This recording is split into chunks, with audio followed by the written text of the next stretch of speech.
Movie के start होते ही एक ट्रक ड्राइवर दिखाया जाता है जिसके ट्रक पर डिसइंफेक्टेंट स्प्रे किया जा रहा था। ड्राइवर टिप से सवाल करता है, ये सब प्रोटोकॉल किस लिए? तो जवाब में वो कहते हैं, डरने की बात नहीं, बस एक बहुत बड़ी साइंस लैब के अंदर से कोई मेडिसिन लीक हो गई है, इसलिए ये सब करने के ऑर्डर से। ड्राइवर भी उनके कर आगे बढ़ जाता है और बदहाली में उसके ट्रक से एक हिरन का एक्सीडेंट हो जाता है, जिसे तो वो इग्नोर करके आगे बढ़ गया। लेकिन पीछे से हमने देखा कि वो हिरन दोबारा से जिंदा हो गया था और ये बस एक खतरे की निशानी थी। दूसरी तरफ हम मिलते हैं सियोक से, जो कि फोन पर अपनी एक्स वाइफ से लड़ रहा था, जो कि वो अपनी बेटी को बर्थडे के दिन अपने पास रहने के लिए बुला रही थी। और ये सियोक चाहता नहीं था। वो घर गया तो उसे मालूम हुआ कि उसकी बेटी भी बर्थडे के दिन अपने मोम के पास जाना चाह रही है। तो ना चाहते हुए अब उसे अपनी बेटी की बात माननी पड़ती है। वो लोग सफर भी निकल जाते हैं। अभी तो वो कार पर थे, पर उन्हें ट्रेन के जरिए बुसान शहर जाना था। स्टेशन पे ट्रेन चलने के लिए बिल्कुल तैयार थी और ये लोग भी ट्रेन में आकर बैठ गए। हल्की स्पीड में अभी ट्रेन ने चलना शुरू ही किया था कि तेजी से एक लड़की ट्रेन के अंदर चढ़ गई, जिसकी टांग ऐसे जख्मी थी कि जैसे मानो उसे किसी ने काटा हो। यहाँ तक कि उसकी पूरी टांग भी नीली हो चुकी थी। ट्रेन के स्टेशन छोड़ने से पहले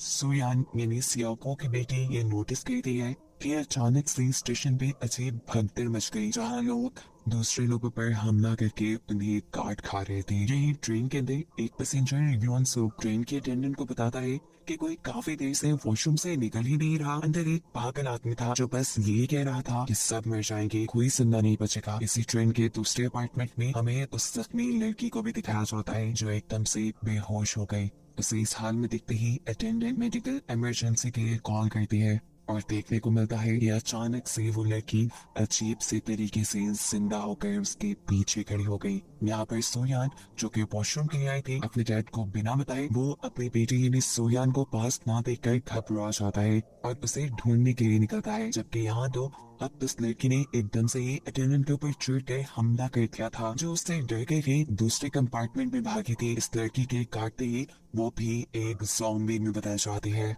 और फिर ये दोनों ज़ॉम्बीज मिलकर ट्रेन के इस कंपार्टमेंट में बैठी बेसबॉल टीम के ऊपर हमला कर देती है। ये लोग जिसको भी काट रही थी वो भी इन्फेक्टेड होकर ज़ॉम्बी बनता जा रहा था और ऐसे ही ज़ॉम्बीज की तादाद इस कंपार्टमेंट में बहुत ज्यादा बढ़ गई थी। स्योकफू, जो अपनी बेटी को ढूंढने के लिए आया था, वो भी दूसरे कंपार्टमेंट में होने वाली इस हलचल को फील कर लेता है और सोयान भी लोगों की चीखें सुनकर बाथरूम से बाहर आ जाते हैं। एकदम से ही बहुत से लोग इस कंपार्टमेंट से निकलकर जान बचाने के लिए सियोको के कंपार्टमेंट की तरफ बढ़ते हैं और वो बुत बना ये सब दिखता रहता है। उसे कुछ समझ नहीं आ रहा था कि यहाँ क्या हुआ। और फिर जब उसने अपनी आंखों से एक ज़ॉम्बी को यहाँ की चीफ के ऊपर हमला करते देखा तो वो भी समझ गया कि यहाँ खड़े रहना भी खतरे से खाली नहीं। वो पीछे मुड़ता है जहाँ उसके बेटी भी थी और अपनी बेटी को उठाते हुए वो तेजी से एक कंपार्टमेंट की तरफ चला जाता है। यहाँ पर सैंगवा नाम का भी एक पैसेंजर अपनी वाइफ को लेकर वॉशरूम के पास खड़ा था। उसे भी जब दूसरे कंपार्टमेंट में हलचल महसूस हुई तो उसने भी अपनी वाइफ को जल्दी वॉशरूम से निकलने को बोला। इतने में वो वॉशरूम से ही निकली तो इतने में सैंगवा ने देखा कि एक आदमी एक औरत के ऊपर चढ़कर उसे काट रहा था। उस औरत को बचाने के लिए सैंगवा ने उसकी मदद की, लेकिन फिर उसे भी रियलाइज हो गया कि ये तो बहुत सारे ज़ॉम्बीज़ हैं जिनसे उसे भी बचना था। वो सबसे पहले अपनी वाइफ को कंपार्टमेंट की तरफ भागने देता है और खुद भी वहां जाता है जिस कंपार्टमेंट को सियोको ने पहले बंद कर दिया था। लेकिन सियोको इन दोनों को देखकर दोबारा एक कंपार्टमेंट खोलता है और किसी तरह फैंगवा ज़ॉम्बीज़ के इस कंपार्टमेंट में आने से पहले ही ये दरवाजा बंद करने में कामयाब हो गया। लेकिन ज़ॉम्बी अब इस दरवाजे को ऐसे नॉक कर रहे थे जैसे वो उसे तोड़ देंगे और अंदर सब लोगों पर हमला कर देंगे। तभी पीछे से एक आदमी उन्हें मशवरा देता है कि इस डोर को हाइड कर दो, इन्हें छुपा दो, ऐसे हम जब ज़ॉम्बीज़ को नजर नहीं आएंगे तो वो हम पर हमला नहीं करेंगे। इसलिए ये लोग न्यूज़पेपर से अपना कंपार्टमेंट छुपा देते हैं। अब इस कंपार्टमेंट के अंदर सभी लोग टीवी पे चलती हुई न्यूज देख रहे थे, जहां बताया जा रहा था कि पूरे मुल्क के अंदर ऐसा ही एक पेंडेमिक यानी एक वबा आ गई है, एक ऐसा वायरस आ गया है जिससे इन्फेक्टेड होकर लोग ज़ॉम्बीज़ बन रहे हैं। हर तरफ हलचल है और इस सारी चीज को खत्म करने के लिए गवर्नमेंट को शहर जलाने पड़ रही है। अभी इन्होंने यही खबर सुनी थी कि एकदम से यहाँ इस कंपार्टमेंट में एक अनाउंसमेंट हुई जिसमें ड्राइवर ने बता रहे थे कि ये लोग अगले शहर में नहीं रुकेंगे, ट्रेन सीधा बोसान शहर की तरफ चलेगी। जोत्सु नाम का वो पैसेंजर जिसे हम पहले भी देख चुके हैं, वो यहाँ इंटरकॉम के जरिए मैनेजमेंट से कॉन्टेक्ट करता है और पूछता है कि आपकी ट्रेन में चल क्या रहा है। जवाब तो मैनेजर्स के पास भी नहीं था। वो योंगसू से कहते हैं कि हम जो भी कर रहे हैं ये ऑर्डर हमें कंट्रोल सेंटर से आया है। इतने में ही ट्रेन एक स्टेशन के पास आकर थोड़ा सा स्लो होती है और यहाँ लोग देखते हैं कि बहुत से दूसरे लोग ट्रेन की विंडोज खा के इन लोगों से हेल्प मांग रहे थे, जबकि उनके पीछे बहुत से ज़ॉम्बीज इंसानों पर हमला करके उन्हें भी इन्फेक्टेड कर रहे थे, उन्हें भी ज़ॉम्बी बना रहे थे और काफी लोग तो ज़ॉम्बीज के अटैक से मर भी रहे थे। ये सारी हालत देखकर सभी लोग अपने मोबाइल फोन्स देखते हैं जहाँ पर बेशुमार वीडियोस ऐसी थी जिनमें ज़ॉम्बीज इंसानों के ऊपर हमला कर रहे थे। यहाँ एक गवर्नमेंट ऑफिशियल इन सब लोगों को बताता है कि इस सारे वायरस को खत्म करने के लिए उन्होंने बहुत से डिस्ट्रिक्ट्स को यानी बहुत से शहरों को बंद कर दिया है और जिन शहरों में ये ज़ॉम्बीज ज्यादा है उन शहरों को जला दिया जाएगा। बाकी लोगों से सिर्फ यही रिक्वेस्ट थी कि वो जब तक अपने घर में रहेंगे तब तक सेफ रहेंगे। इसके बाद ट्रेन यहाँ से दोबारा फुल स्पीड पे चलती है और थोड़ी देर बाद ट्रेन में एक और अनाउंसमेंट होती है जिसमें इन सभी पैसेंजर्स को बताया जा रहा था कि ट्रेन अगले स्टेशन पर रुकेगी जहाँ पर मिलिट्री इन सब लोगों को सिक्योर कर लेगी, यानी इन सब की जान इन ज़ॉम्बीज से बचा लेगी। इस अनाउंसमेंट के बाद सियोक वो नोटिस करता है कि योनसुक नाम का आदमी किसी से फोन पर बात कर रहा था, जिसकी बातें सुनते हुए सियोक को पता चला कि जिस शहर में ये लोग रुकने वाले हैं ये शहर उनमें वो शहरों की लिस्ट में नहीं है जो गवर्नमेंट ने दी है, जिसके अंदर ज़ॉम्बीज नहीं है। यानी अब जिस स्टेशन पे लोग रुकने वाले हैं उस शहर में ज़ॉम्बीज भी है और इनकी जानों को खतरा भी है। वो यहाँ अपने बेटे को सैंकुआ के पास खड़ा करके एक कॉल करना चाहता है। सियोक ने असल में अपने एक क्लाइंट को कॉल की थी जो इसी शहर में रहता था। सियोक से कहता है कि मेरे साथ मेरी बेटी है, क्या तुम हमारी हेल्प करने के लिए आ सकते हो? जिस पर वो आदमी कहता है नहीं, हमें तो क्वारंटीन कर लिया गया है, लेकिन हाँ थोड़ी सी मदद अगर आप अपनी खुद करें तो फिर मैं भी आपकी मदद कर दूंगा। स्टेशन पर उतरने के बाद आप मेन गेट तक जाने के बजाय स्टेशन के दूसरे गेट से शहर की तरफ निकलना, फिर मैं आपकी मदद कर पाऊंगा। सोक्बो की ये सारी बातें यहाँ उस पागल आदमी ने भी सुन ली थी। खैर आप ट्रेन पे स्टेशन तक पहुंच जाते हैं जहाँ पहले से ही मिलिट्री इन सब का वेट कर रही है, लेकिन जब ये लोग स्टेशन पे उतरते हैं तो देखते हैं कि यहाँ पर कोई भी नहीं था। ट्रेन के ड्राइवर और चीफ भी ट्रेन से निकल आए थे, जिनके पास भागते हुए योंगसू जाता है और बताता है कि हम यहाँ गलत उतर गए हैं, हमें यहाँ नहीं उतरना चाहिए था, ये सिटी भी बंद कर दिया गया है और अब जो खुला है वो सिर्फ बोसान शहर ही है। योंगसू ड्राइवर से रिक्वेस्ट करता है कि प्लीज इस ट्रेन से इस ज़ॉम्बी कंपार्टमेंट को उतार दो और हमें सेफली बोसान शहर ले जाओ, लेकिन ऐसा करना भी थोड़ा मुश्किल था क्योंकि सभी के सभी पैसेंजर्स स्टेशन की तरफ बढ़ गए थे। वो योंगसू से कहता है जाओ जाकर सभी के सभी पैसेंजर्स को वापस बुला कर लाओ, हम इस ज़ॉम्बी कंपार्टमेंट को तो यहाँ से नहीं उतार सकते, लेकिन हाँ ये स्टेशन है, मैं देखता हूँ हमें कोई और खाली ट्रेन मिल जाए। यहाँ स्टेशन पे सब लोग मेन गेट की तरफ से उतर रहे थे, जबकि हमने देखा कि स्कॉप वो अपनी बेटी को लेकर दूसरे गेट की तरफ बढ़ गया था और उसके पीछे वो पागल आदमी भी था जिसने उसकी कॉल सुनी थी। सोयान अपने डैड से पूछते हैं हम दूसरी तरफ क्यों जा रही है, तब उसके डैड बताते हैं वहाँ कोई हमारी मदद करने के लिए आएगा। ये सुनकर सोयान बाकी लोगों को भी बुलाना चाहती थी, लेकिन उसके डैड उसे ऐसा करने से मना कर देते हैं और ये चीज उसे दुखी कर देती है। इनकी इन्हीं बातों के दौरान उनके सामने एक आदमी आता है। पागल आदमी को लगा ये वही आदमी है जो सियोको की मदद करने वाला था। वो भागकर उसके पास चला जाता है, सियोको भी उसके पीछे जाता है और साथ ही अपने क्लाइंट को कॉल करता है ये जानने के लिए कि क्या वो वही आदमी है, लेकिन कॉल करने पे उसे मालूम हुआ कि उसका क्लाइंट तो अभी तक स्टेशन पर आया ही नहीं था, ये कोई और था जिसके ऊपर एक ज़ॉम्बी ने हमला कर दिया और अब इनकी आंखों के सामने ये आदमी भी ज़ॉम्बी बन गया।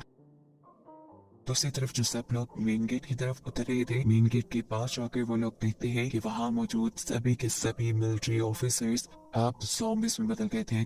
इन्हें देखकर वो इनके ऊपर हमला करने वाली थी, लेकिन वक्त रहते ही इन लोगों ने स्टेशन की तरफ वापस भागना शुरू कर दिया। सैंगवा ने अपनी ट्रैकलिंग 5 को उठाकर एलिवेटर की दूसरी तरफ किया ताकि जल्दी से ये लोग ऊपर की तरफ पहुंच पाए और यहाँ जहाँ पर सियोको, सोयान और वो पागल आदमी था वहाँ पर भी बहुत सारे ज़ॉम्बीज आ चुके थे, जिन ज़ॉम्बीज ने पहले बने हुए ज़ॉम्बी के ऊपर हमला कर दिया था। ये लोग उस पागल आदमी के ऊपर भी हमला करने वाले थे, लेकिन वो भी पीछे की तरफ भागने लगा। जैसे ही अब सियोक वो भी पीछे की तरफ भागने लगता है तो दूर से ही दिखता है कि एक ज़ॉम्बी उसकी बेटी पे हमला करने वाला है। इससे पहले कि उसकी बेटी भी ज़ॉम्बी बन जाती, ठीक वक्त पे यहाँ एंटर करता है सांगवा, जो ज़ॉम्बी को एक गोली मारते हुए दूर करके सोयान को बचा लेता है। अब सबके साथ दोबारा एक साथ मिल जाते हैं और स्टेशन के अंदर बने हुए एक डोर के पीछे छुप जाती है। जब ये लोग भागकर वापस आ रहे थे तो सियोक के ऊपर एक ज़ॉम्बी हमला कर देता है और उसे यहाँ पर वो पागल आदमी बचाता है, ज़ॉम्बी के मुंह पे अपनी जैकेट डालते हुए। जिस दरवाजे के पीछे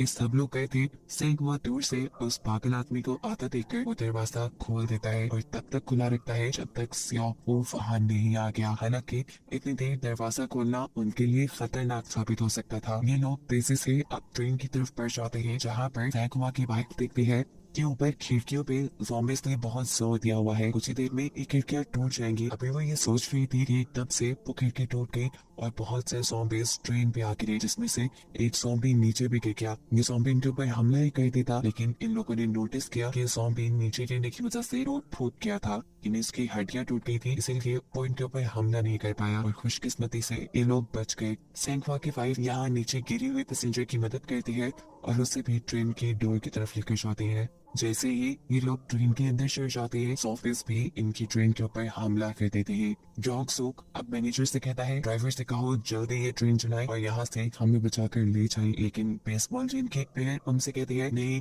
आप लोग ऐसा नहीं कर सकते, क्योंकि अभी भी मेरी टीम के कुछ लोग जिंदा स्टेशन पे हैं, उनकी जान खतरे में है। लेकिन यॉन सुक को किसी की परवाह नहीं थी, हालांकि बाकी सब लोग उन बचे हुए लोगों का इंतजार कर रहे थे। यॉन सुक अब मैनेजर को टॉर्चर करने लग जाता है, जिसके चलते उसे ना चाहते हुए भी ड्राइवर को चलने का सिग्नल देना पड़ता है। लेकिन यहाँ स्टेशन के अंदर हमें दिखाया जाता है कि सेंगवा सियोको वो पागल आदमी और बहुत से बेसबॉल प्लेयर्स अभी भी ज़ॉम्बीज़ से बचकर भागने की कोशिश में थे, लेकिन ट्रेन के करीब पहुंचने पर दो ज़ॉम्बीज़ दो बेसबॉल प्लेयर्स के ऊपर हमला कर देते हैं और आखिरी बेसबॉल प्लेयर को सियोको जल्दी से बचाकर चलती हुई ट्रेन के अंदर चढ़ाता है। अभी भी सेंगवा पीछे रह गया था। सियोको ट्रेन में चढ़ने के लिए उसको हाथ दे रहा था, लेकिन उसके पीछे बहुत सारे ज़ॉम्बीज़ पड़े थे, कोई एक भी ट्रेन में चढ़ सकता था। इसलिए वो भागते हुए ही नीचे जमीन पे पड़ी एक पुलिस शील्ड उठाता है और सभी ज़ॉम्बीज़ की तरफ फेंकते हुए वो ट्रेन में चढ़ जाता है। फाइनली अब ट्रेन ने स्पीड पकड़ भी ली थी। सियोको, सेंगवा और वो बेसबॉल प्लेयर ये तीनों ही एक अलग कंपार्टमेंट में थे, जबकि बाकी सब दूसरे कंपार्टमेंट में। सियोको अपनी बेटी को ढूंढना चाहता था, जबकि सेंगवा अपनी वाइफ को कॉल करने पर सेंगवा को पता चलता है कि ये सब 13 कंपार्टमेंट के टॉयलेट में फंसे हैं। अब बेसबॉल प्लेयर जिसकी एक टीम मेंबर भी दूसरे लोगों के साथ थी, उसने भी कॉल पर अपने पार्टनर को बताया कि वो सब लोग कंपार्टमेंट 15 में है और इन सारे कंपार्टमेंट्स के दरमियान में बहुत सारे वो कंपार्टमेंट्स भी हैं जिसमें सिर्फ ज़ॉम्बी भरे हैं। ये सुनकर सेंगवा डरता नहीं, उसे अपनी वाइफ के साथ साथ सभी लोगों को बचाना था, इसलिए वो तैयार हो जाता है। स्कॉर्पियो भी उसकी मदद को तैयार था और अब बेसबॉल प्लेयर भी। ये तीनों दरवाजा खोल के सबसे पहले कंपार्टमेंट में जाती है, जहाँ ज़ॉम्बी दरवाजा खुलने की आवाज से ही अट्रैक्ट होकर इनकी तरफ बढ़ने लगे थे। लेकिन अब सेंगवा इनसे डरा नहीं, उसने एक एक ज़ॉम्बी की गर्दन पकड़कर उसे तोड़ना शुरू कर दिया, जबकि पीछे से बेसबॉल प्लेयर ने अपने बेसबॉल बैट से बहुत से ज़ॉम्बीज़ को मारा और सियोको ने अपनी फाइटिंग स्किल से इस कंपार्टमेंट के सारे ज़ॉम्बीज़ से लड़ने के बाद वो अगले कंपार्टमेंट में पहुंचे, जहां पर सारे बेसबॉल प्लेयर्स थे। इनको देखकर वो दूसरा बेसबॉल प्लेयर शॉक रह गया। वो अपने दोस्तों को इस हाल में देख रहा था, वो इन्हें मार नहीं सकता था। उसे पैनिक हुआ देखकर सेंगवा उसे दूर करता है और खुद इन बेसबॉल प्लेयर्स से लड़ता है। सियोको भी इन्हीं ज़ॉम्बीज़ में से एक का बेसबॉल बैट लेकर इन्हीं लोगों को मारता है और बहुत ही मुश्किल से ये लोग अगले कंपार्टमेंट तक पहुंचते हैं। अगले कंपार्टमेंट में जब ये लोग गए तो उस टाइम ट्रेन एक टनल से गुजर रही थी। इस अंधेरे में इन लोगों ने नोटिस किया कि ये ज़ॉम्बी अजीब बिहेव करने लगे थे। यहाँ पर सियोको दूसरी तरफ शोर करता है और ये सारे के सारे ज़ॉम्बीज़ शोर की तरफ अट्रैक्ट होकर भागने लग जाते हैं और ऐसे इन्हें इस कंपार्टमेंट में किसी ज़ॉम्बी से नहीं लड़ना पड़ता और बड़ी ही आसानी से ये दो कंपार्टमेंट्स के दरमियान वाले रास्ते में हो जाती है। यहाँ आने पर अब इन लोगों ने डिसाइड किया कि ये लोग ज़ॉम्बी से लड़ेंगे नहीं। जैसे ही ट्रेन अब अगली टनल से गुजरेगी उस टाइम पर ये लोग कंपार्टमेंट को पार करेंगे। जैसे ही ट्रेन एक दूसरे टनल के अंदर आते हैं ये लोग दूसरे कंपार्टमेंट के अंदर चले जाते हैं। थोड़ा आगे बढ़ने पर ये फोन पे एक साउंड लगाकर उसे दूसरी तरफ फेंक देते हैं। शोर सुनकर ज़ॉम्बीज इनके ऑपोजिट डायरेक्शन में भागने लग जाते हैं और ऐसे बिना लड़े इन्हें इस कंपार्टमेंट से भी भागने का मौका मिल जाता है। फाइनली अब ये लोग कंपार्टमेंट 13 के टॉयलेट तक पहुंच चुके थे। अपनी फैमिली को देखकर इन सब लोगों ने ही सुकून का सांस लिया। जहां पर पहुंचने के बाद बेसबॉल प्लेयर अपने दूसरे साथी को मैसेज करता है और बताता है कि वो लोग कंपार्टमेंट 13 तक आ गए हैं। अब बस अभी कंपार्टमेंट 15 में जाना है। ये सुनकर वो बहुत ज्यादा एक्साइटेड हो जाती है और यहाँ इस कंपार्टमेंट में बैठे हुए सभी लोगों को बताती है कि बाकी बचे हुए लोग भी यहाँ आ रहे हैं। लेकिन ये सुनकर यॉन सूक को गुस्सा आ गया। उसने कहा कि हम अपने कंपार्टमेंट का दरवाजा नहीं खोलेंगे उनके लिए। अगर कोई इनमें से इन्फेक्टेड हुआ तो हमारी तो जान खतरे में पड़ जाएगी ना। ये सुनकर उस लड़की को बहुत दुख होता है और यॉन सूक की बात मानते हुए बाकी सब लोग भी इस दरवाजे को अपने कपड़ों से सील कर देते हैं। देखने को मिलता है कि ट्रेन अब अगली टनल तक पहुंच गई थी। अगले 2 कंपार्टमेंट पार करने के लिए इन्हें ज़ॉम्बीज़ से लड़ने की जरूरत नहीं थी, जो कि ज़ॉम्बीज़ से बचने की ट्रिक इन्हें आ गई थी। ये सब लोग लगेज ट्रैक के ऊपर चढ़ जाते हैं, जिसके बाद सियो को ऑपोजिट डायरेक्शन में शोर करता है और ज़ॉम्बीज़ दूसरी तरफ निकल जाते हैं और ऐसे ये लोग बिना खतरे में आए लगेज ट्रैक से नीचे उतर गए। ये भी अभी लोग अगले कंपार्टमेंट में जा सकते थे, लेकिन बदकिस्मती से जहाँ वो पागल आदमी नीचे गिर गया और ट्रेन भी टनल से बाहर आ गई। ऐसे किसी भी वक्त ज़ॉम्बीज़ इन्हें देख सकते थे। सियो को उसकी मदद के लिए इसी कंपार्टमेंट में रुकता है और उसे खामोश रहने का कहता है, लेकिन फिर दोबारा से गलती से उस पागल आदमी का पाँव एक सोडा कैन पे पड़ गया और ऐसे बहुत सारे ज़ॉम्बीज़ उनकी तरफ अट्रैक्ट हो गए। अब इनके पास कोई रास्ता नहीं था सिवाय एस्केप के। तेजी से यहाँ से भाग जाए। ये दोनों भागते हैं और ज़ॉम्बीज़ भी इनकी तरफ भागते हैं। दूसरी तरफ सैंगवा इनका इंतजार कर रहा था। इन दोनों के अंदर आते ही वो जल्दी से कंपार्टमेंट का दरवाजा बंद करने की कोशिश करता है, लेकिन नाकाम हो गया क्योंकि ज़ॉम्बी उस दरवाजे के दरमियान में आ गया था। जहाँ से इन लोगों को अब कंपार्टमेंट 15 में जाना था, लेकिन उसका डोर सील था। बेसबॉल प्लेयर अपने पार्टनर को कॉल करता है ताकि वो दरवाजा खोल सके, लेकिन हम देखते हैं कि उस लड़की का मुंह बंद करके इन सब लोगों ने पकड़ा हुआ था। उन्हें ये चाहते थे कि बाकी बचे हुए लोग इस कंपार्टमेंट में आए। यहाँ देखने को मिलता है कि सैंगवा के हाथ पे वो ज़ॉम्बी बाइट कर चुकी है और अब वो ना हो वो भी इन्फेक्टेड हो जाएगा। ये देखकर उसने फैसला कर लिया कि वो दूसरे कंपार्टमेंट में नहीं जाएगा। सियोको को वो जल्दी से दूसरे कंपार्टमेंट में जाने को कहता है और साथ में ये भी कि तुम मेरी वाइफ का ख्याल रखना। मैं आगे नहीं बढ़ रहा, मैं इस लड़ाई से थक चुका हूँ, मैं बस इन ज़ॉम्बीज़ को संभालूंगा। यहाँ दूसरी तरफ वो बेसबॉल प्लेयर अपनी टीम से लड़ती है और अपने पार्टनर्स को यहाँ इस कंपार्टमेंट के अंदर लेने के लिए ट्राई करती है। ये लोग भी दरवाजा खोलने की पूरी कोशिश कर रहे थे। जैसे ही बेसबॉल प्लेयर वो दरवाजा खोल के अंदर जाने लगा तो यॉन सूक ने उसके बाजू के ऊपर ही दरवाजा बंद कर दिया। ये देखकर सियोको को गुस्सा आया और उसने ये दरवाजा भी तोड़ दिया। ये लोग अंदर तो आ गए, लेकिन अब दूसरी तरफ से ज़ॉम्बीज़ भी उनकी तरफ बढ़ रहे थे, जिन्हें सैंगवा रोक लेता है। उसे मरता देखकर उसकी वाइफ तड़प रही थी, चीख रही थी, लेकिन सियोको उसे खींचकर दूसरी जगह ले। कंपार्टमेंट के अंदर आते ही अब सियोको को यॉन सूक पे बहुत ज्यादा गुस्सा था, क्योंकि वही दरवाजा नहीं खोलने दे रहा था और उसी की वजह से सैंगवा की जान ली थी। वो जाकर उसे थप्पड़ मारता है और उसके इसी एक्शन को एक इश्यू बनाते हुए जॉन्सो सबसे कहता है, देखो ये मार रहा है, जरूर ये इन्फेक्टेड हो गया है, निकालो इसे अभी अपने कंपार्टमेंट से। ये देखते हुए सब लोग भी उसे इस कंपार्टमेंट से निकलने को कहते थे। उसके पास अब कोई रास्ता नहीं था सिवाय यहाँ से जाने का। उसे जाता देखकर उसकी बेटी कहती है, डैड मैं भी आपके साथ आऊंगी। सैंगवा की वाइफ भी उनके पीछे जाने लगती है और बेसबॉल टीम के दोनों बचे हुए प्लेयर्स भी। इन सबको जाता देखकर इन सबसे पहले वो पागल आदमी जिसकी सियोको ने मदद की थी, वो सियोको से पहले दूसरे कंपार्टमेंट में जाता है। इनके यहाँ से निकलने के बाद ये लोग दोबारा से अपना कंपार्टमेंट उस तरफ से सील कर लेते हैं जहाँ से ये लोग बाहर निकले थे, लेकिन अपने लोगों को ये नहीं दिखते। इसी कंपार्टमेंट में बैठी हुई एक और जैसे ही दूसरे कंपार्टमेंट में ज़ॉम्बी बनी अपनी बहन को दिखती है तो वो इमोशनल होकर उठ के वो दरवाजा खोल देती है और ऐसे सारे के सारे ज़ॉम्बीज़ इन लोगों के ऊपर हमला कर देते हैं। एकदम से ये ट्रेन भी रुक गई। इन्हें पता चला कि इस ट्रैक पे आगे एक्सीडेंट हुआ था और इन्हें आगे जाने के लिए एक नई ट्रेन लेनी थी। वो तो शुक्र था कि ये एक्सीडेंट एक स्टेशन पे ही हुआ था। ट्रेन ड्राइवर ट्रेन में अनाउंसमेंट करता है कि बचे हुए लोग यहाँ पे उतर जाए ताकि एक दूसरी ट्रेन लेकर अपना आगे का सफर शुरू किया जाए। देखने को मिलता है कि कंपार्टमेंट 15 में जिसके अंदर सभी ज़ॉम्बीज़ ने हमला कर लिया था, उस कंपार्टमेंट में से यॉन सूक और मैनेजर एक टॉयलेट के अंदर छुप कर बच गए थे। ट्रेन में अनाउंसमेंट तो इन्होंने भी सुन ली थी। अपनी जान बचाने के लिए ये लोग लोग भी यहाँ से निकलना चाहते थे। जॉन सुक उस मैनेजर से कहता है पहले तुम निकलो, तो जॉन सुक उसे भी धोखा देते हुए उसे ज़ॉम्बीज़ की तरफ धक्का दे देता है, जिसकी वजह से ज़ॉम्बीज़ ने उसकी तरफ अट्रैक्ट होकर उस पर हमला कर दिया और योंग सुक को थोड़ा आगे बढ़ने का मौका मिल गया। इस सब के बावजूद भी कुछ ज़ॉम्बीज़ अभी भी योंग सुक के पीछे थे, जिनसे बचने के लिए वो यहाँ से नीचे उतरते हुए बेसबॉल प्लेयर को उठाकर ज़ॉम्बीज़ की तरफ फेंक देता है और ज़ॉम्बीज़ उसके ऊपर हमला कर देते हैं। ऐसे योंग सुक तो नीचे उतर गया,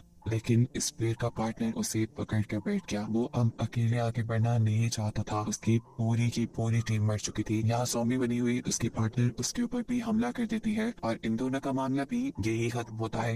योंग सुक जहाँ पर भाग रहा था वहाँ पर उसके पीछे भी बहुत सारे ज़ॉम्बीज़ आ जाते हैं। कंडक्टर जो यहाँ उसकी मदद के लिए आ रहा था, योंग सुक उसे भी ज़ॉम्बीज़ का शिकार बनाते हुए अपनी जान बचाता है। दूसरी तरफ हम देखते हैं कि सियो, उसकी बेटी सैंग हुआ की वाइफ और वो पागल आदमी एक कंपार्टमेंट के नीचे फंसे हुए थे, जिस कंपार्टमेंट के अंदर बहुत सारे ज़ॉम्बीज़ थे। सियो को इस जगह से बाहर निकलने की कोशिश करता है। खुद निकलने के बाद वो अपनी बेटी और सैंग हुआ की वाइफ को यहाँ से बाहर निकालता है, इससे पहले कि वो उस पागल आदमी को भी बाहर निकालने में कामयाब होता। ट्रेन की विंडोज तोड़ते हुए बहुत से ज़ॉम्बीज़ नीचे गिर जाते हैं और वो पागल आदमी इन तीनों को बचाने के लिए अपनी जान कुर्बान कर देता है। वो इन ज़ॉम्बीज़ को इन तीनों तक आने से रोकता है। सियो अब इन दोनों के साथ दूसरी चलती हुई ट्रेन की तरफ भाग रहा था, जो ट्रेन अपनी ड्राइवर लेकर आया था और इनके पीछे बहुत सारे ज़ॉम्बीज़ भी भाग रहे थे। एक पॉइंट ऐसा भी आता है जब ये ज़ॉम्बीज़ एक दूसरे से ही टकरा कर नीचे गिर जाते हैं, लेकिन फिर भी बहुत से ज़ॉम्बीज़ इन लोगों के पीछे थे।